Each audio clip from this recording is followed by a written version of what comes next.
Сәлем баршаңызға. Бүгін сіздерге елімізге белгілі Ерболат Құдайбергенов туралы қысқаша мәлімет беретін боламын. Ерболат Құдайбергенов қазақстандық әнші, композитор және продюсер. Сахнада Ерболат атымен танымал. Ол 1982 жылы 11 қаңтарда Қарағанды қаласында дүниеге келген. Балалық шағында отбасы Алматыға, кейін Талдықорғанға қоныс аударған. Ерболат Құдайбергеновтың өмірбаяны мен шығармашылығы.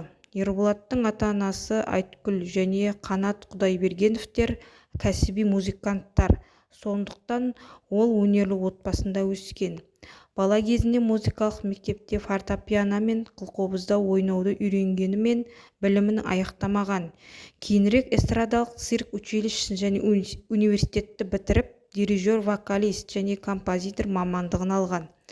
2007 жылы клипмейкер Асқар Ұзақбаевпен танысып, алғаш хиті «Бойжеткен» әнін шығарды. Одан кейін «Жігіттер», «Мен қазақпын», 300 сынды патриоттық әндерімен танымал болған. Оның әндері ұлттық рух пен отансүйгіштікке толы.